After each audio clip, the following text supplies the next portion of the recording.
Okay, सो ये एक और मज़ेदार वीडियो है ऑन पेजिंग। ये पेजिंग होता क्या है? ये पेजिंग जानने से पहले हम ज़रा नॉन कॉन्टिगियस की बातें करते हैं। नॉन कॉन्टिगियस अभी हमारा रैम जो है, हमने कहा है रैम को मैक्सिमम यूटिलाइज़ कराने की हर कोशिश की जा रही है। तुम कहोगे मैंने कहा भी था रैम का साइज़ इतना बढ़ा क्यों नहीं देते, सब झमेला ही ख़त्म। नहीं, रैम का साइज़ बढ़ेगा जितना ना, तो सर्चिंग टाइम भी लग जाएगा, तो तुम्हारा सिस्टम परफॉर्मेंस भी गिरने वाला है। तो एग्जैक्टली इतना साइज़ बढ़ाना भी ना पड़े, वो प्रॉपरली काम भी करे, क्या क्या सोच आई हैं और आगे भी आते रहेंगे, तुम्हें ये जानना होगा। पेजिंग एक वंडरफुल स्कीम है जिन्होंने भी ये सोचा होगा।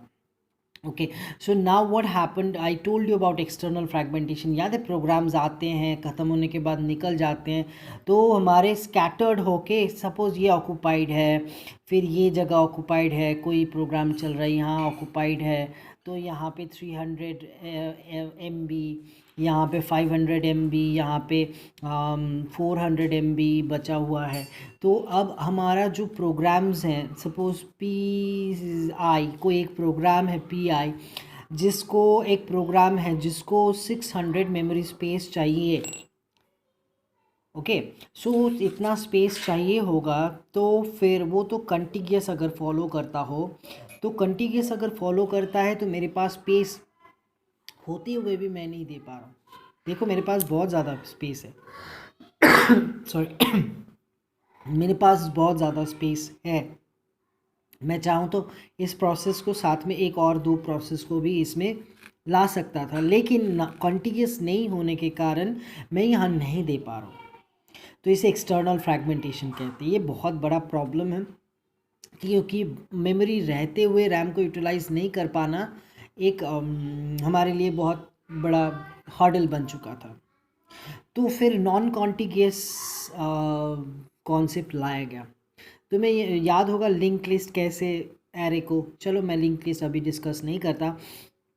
तो जो ये कह रहे हैं रिसर्चर्स ने जो बात की, उन्होंने कहा अगर कोई प्रोसेस PI है, क्यों ना मैं उसको छोटे छोटे हिस्सों में, लाइंस ऑफ कोड्स को इक्वल लेंथ में मैं उनको तोड़ लूँ, उनको तोड़ के फिर मैं सपोज़ ये PI प्रोसेस का ये है page number 1, page number 2, page number 3, page, so एक टोटल प्रोग्राम को इकट्ठा रखने की ज़रूरत नहीं, एक साइज़ फिक्स करो, मैं छोटे छोटे उस तरह के पेजेस बना लेता हूँ और उन पेजेस को मैं ला के रैम में कहीं कहीं लोड कर दूँगा।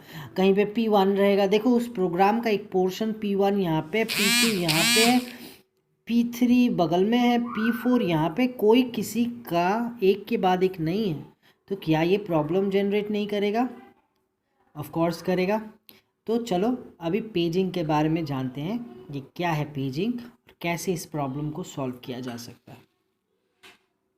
अच्छा सोचो, अगर मैं एक काम करूं, मैं तुम्हें एक जो रोल होता है ना, पेपर रोल, मैं उस पेपर रोल में देता हूं और तुमने वहाँ पे एक बुक छाप दिया, ठीक है, और उस बुक छाप दिया और फिर मैंने कहा कि मुझे 1000, लाइन नंबर 1025 में जाना है, मुझे ले चलो। तुम उस पेपर रोल को बिछाओगे, काउंट करते करते जाओगे, ये लाइन नंबर 1 2 3 1000, कैसा कैसा होगा वो बात।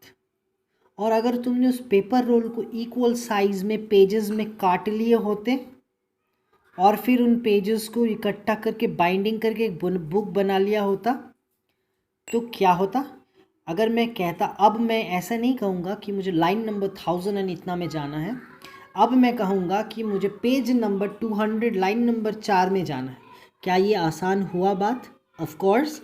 हम पेज नंबर 1000 नंबर लाइन जाने से पहले तो पेज नंबर 200 हम इंडेक्सिंग करके उसको पेज नंबर 200 बहुत आसानी से सर्च कर सकते हैं, और पेज मिल जाने के बाद लाइन नंबर 4 बहुत आसानी से मिल सकता है ना। तो यही कॉन्सेप्ट है। ये कॉन्सेप्ट ऐसा है कि उन्होंने कहा कि एक काम करो, हार्ड डिस्क को इक्वल साइज़ में, छोटे छोटे इक्वल साइज़ में उनको तोड़ दो और उनको कहो पेजेस।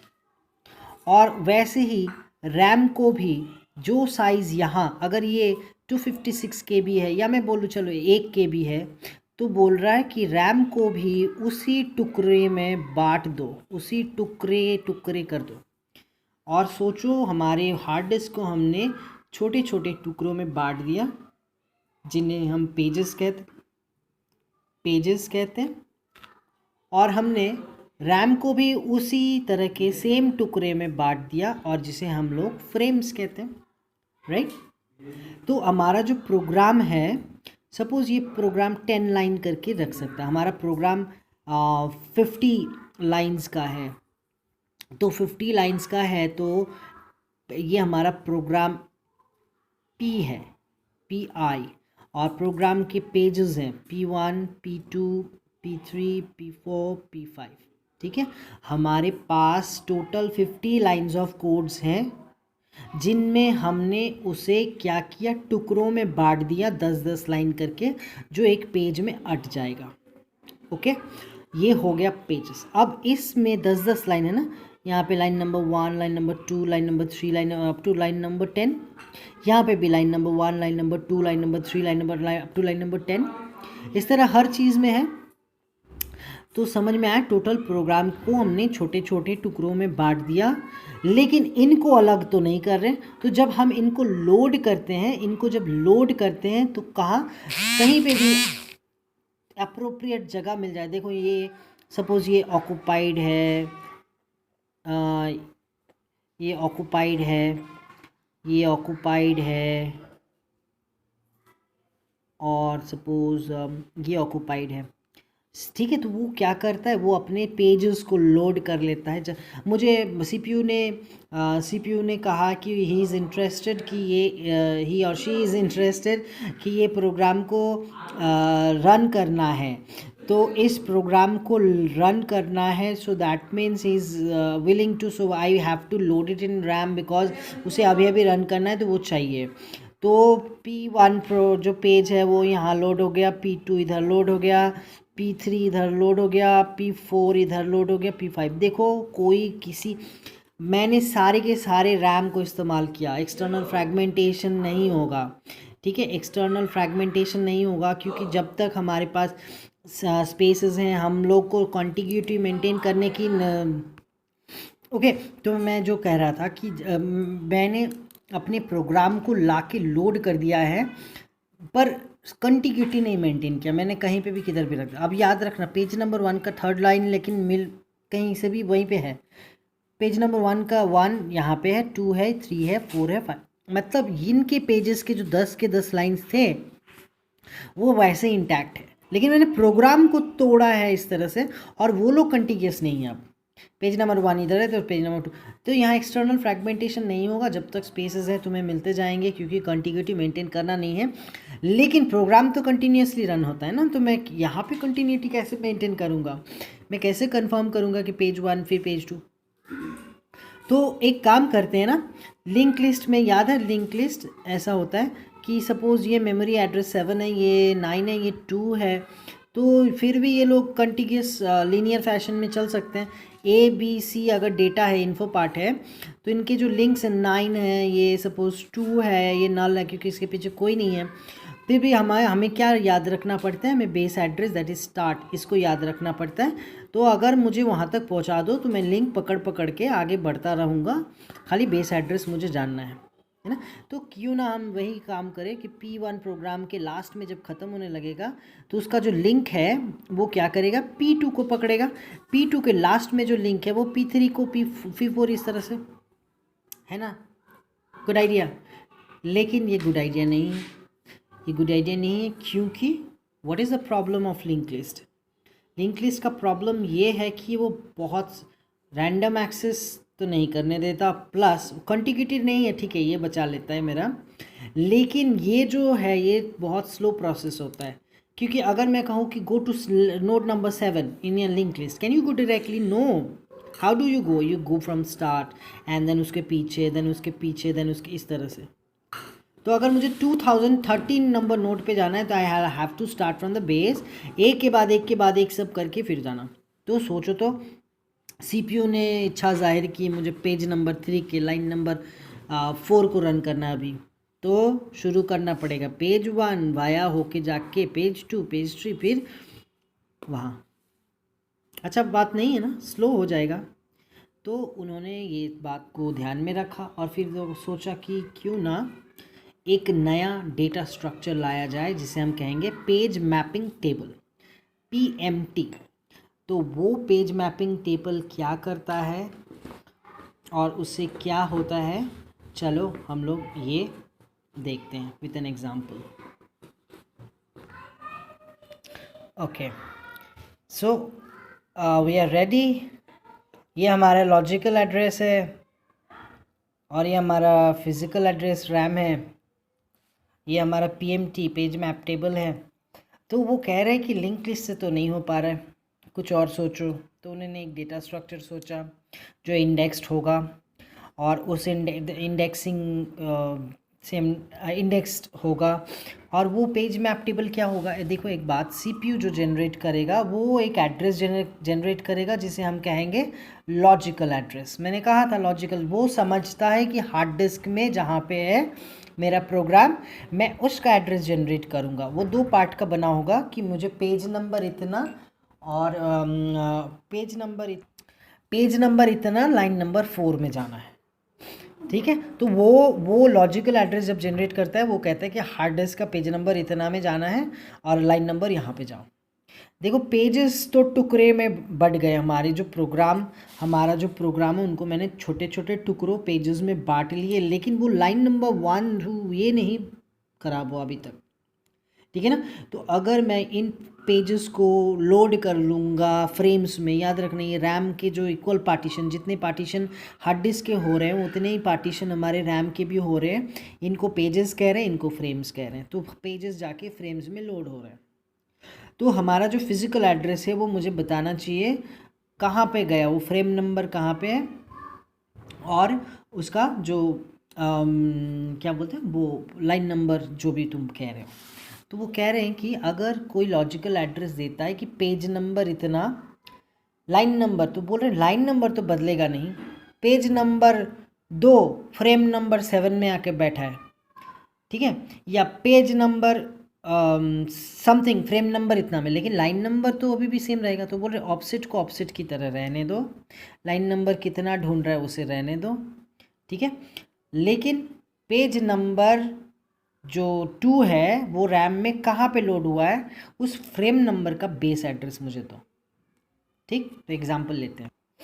देखो मैंने कहा था ना हमारा जो प्रोग्राम है वो 50 लाइन का है, एक पेज में 10-10 लाइन के कोड्स हैं। तो ये हमारा टोटल प्रोग्राम है जिनको मैंने काट लिया 10-10 लाइन में पेजेस में, है ना, लॉजिकली हार्ड डिस्क में। और उनको जब मैं प्रोग्राम में जब CPU इट इज़ एक्सपेक्टिंग कि टू रन, तो वो लोड होके स्कैटर्ड होके लोड हुए हैं, कंटिन्यूस नहीं, तो कहीं पे भी लोड है। ये हमारा जो रैम है उनको हमने तोड़ा है, फ्रेम 1 फ्रेम 2 फ्रेम 3 करते करते करते कुछ फ्रेम्स तक तोड़ा हुआ है। और उनको जब पेजेस लोड हुए हैं ना, तो ये PMT जो पेज मैप टेबल है वो तुम्हें कह रहा है कि पेज नंबर 1 लोड हुआ है कौन से में लोड हुआ है, पेज नंबर 1 फ्रेम नंबर 6 में। तो एक्चुअली यहाँ पे वे फ्रेम 6 नहीं रहता, फ्रेम 6 का जो मैं ऐसे लिख रहा हूँ फ्रेम 6, लेकिन यहाँ फ्रेम 6 नहीं रहता, यहाँ पे रहता है उसका बेस एड्रेस। दैट इज़ वो जो ये तो 10 लाइन है ना, तो 5001 5001 अप टू 5009 तक यहाँ पे 10 लाइन्स लोड हुए हैं। तो वो किसका हिसाब रखता है, बेस एड्रेस का हिसाब रखता है। तो जब तुम कहते हो कि सपोज एक लॉजिकल एड्रेस मैं एक जनरेट करता हूँ, मैंने कहा कि मुझे पेज नंबर 3 लाइन नंबर 7 में जाना है, ये हमारा लॉजिकल एड्रेस है, ठीक है। ये पेज और ये ऑफसेट या डिस्प्लेसमेंट भी कहते हैं। मुझे पेज नंबर 3 लाइन नंबर 7 में जाना है, यहाँ से कहाँ जाया जाता है, PMT पेज मैप टेबल में। उस पेज मैप टेबल में हम इंडेक्सिंग के थ्रू 3 नंबर पेज, तो 3 नंबर पेज नंबर 3 कौन से फ्रेम में लोड हुआ है, फ्रेम नंबर 5। एक्चुअली वो मुझे बता देगा कि उसका जो बेस एड्रेस है वो है 4500, ठीक है, 4500। और फिर उसका ऑफसेट कितने नंबर लाइन में जाना है, 7 नंबर है, तो इसके साथ मैंने 7 लोड कर लिया, तो मेरा जो एक्चुअल एड्रेस हो गया वो 5007, ठीक है। 4507।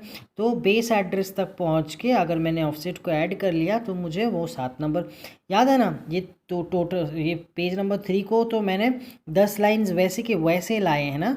तो 1 नंबर लाइन 2 नंबर है सब ठीक एकदम अलाइंड है। तो 7 नंबर लाइन मुझे 7 नंबर लाइन में डायरेक्ट ले जाया गया और वहाँ से मैं एक्सेस कर रहा हूँ। ठीक है।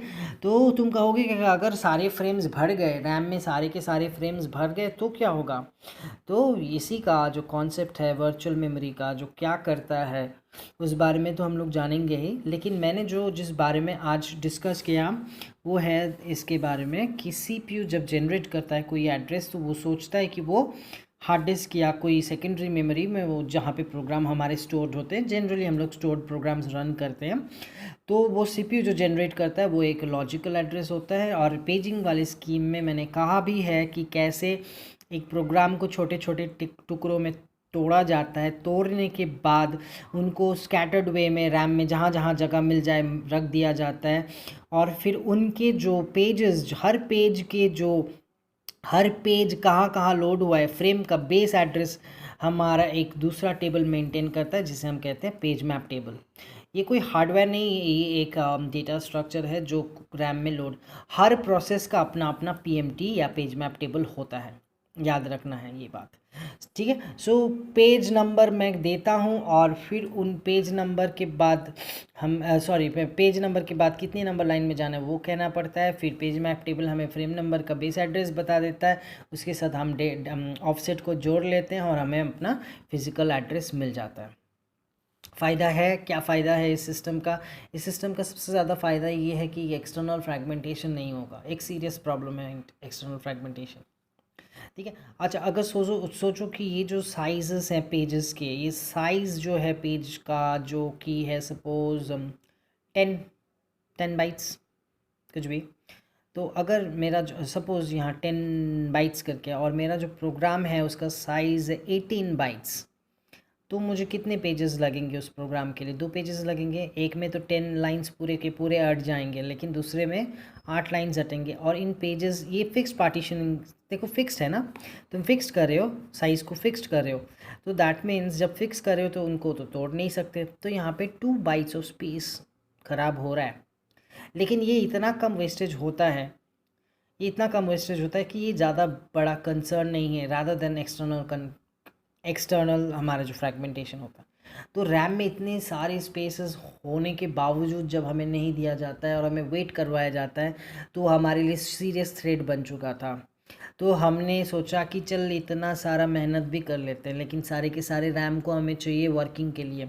जब प्रोग्राम्स रन होते हैं मुझे रैम को मैक्सिमम यूटिलाइज़ करना है। रैम मैक्सिमम यूटिलाइज़ होगा तो सीपीयू के लिए रेडी रख पाऊँगा मैं प्रोग्राम्स हमेशा, और सब सीपीयू के लिए हमेशा मैं प्रोग्राम्स रेडी रख पाऊँगा तो वो अपने हाई स्पीड पे काम कर सकता है रादर देन वो वेट करके अगर काम करे तो रैम को यूटिलाइज़ करना ये ऑपरेटिंग सिस्टम का सबसे बड़ा कंसर्न भी है। लेकिन इसके साथ बड़ा प्रॉब्लम भी आता है। ये देखो, एक अलग सा एक मैपिंग टेबल मेंटेन करना पड़ेगा। हर प्रोसेस का अपना अपना पेज मैप टेबल होता है, और वो भी देखो प्रोग्राम रन होगा उसके साथ साथ तुम्हारा जो पीएमटी है वो भी रन होगा। तो ये प्रोसेस कंट्रोल ब्लॉक बोल के कुछ होता है, वहाँ पे ये स्टोर होता है। चलो मैं उसको कॉम्प्लिकेट नहीं करता, लेकिन ये मैं बोल रहा हूँ कि इसका जो अगर फ़ायदा है कि एक्सटर्नल फ्रैगमेंटेशन से बचाता है, तो इसका नुकसान भी है कि इंटरनल फ्रैगमेंटेशन तो यहाँ होता ही है। लेकिन इंटरनल फ्रैगमेंटेशन अगर तुम पेज के साइजेस छोटे छोटे लो तो इंटरनल फ्रैगमेंटेशन बहुत कम होता है, नियरली नेग्लिजिबल। और दूसरी बात ये है कि इसका जो डिसएडवांटेज है वो है 2 बार रैम एक्सेस करना, क्योंकि एक बार मुझे पेज मैप टेबल में जाना पड़ता है, फिर जाके फिजिकल एड्रेस में 2 बार रैम एक्सेस करना पड़ता है, और फिर अलग डेटा स्ट्रक्चर भी मेंटेन करना पड़ता है। तो ये स्कीम के कुछ एडवांटेज कुछ डिसएडवांटेज थे। I hope you like this topic, और कोई भी डाउट हो तो हम आगे डिस्कस करेंगे। Thank you.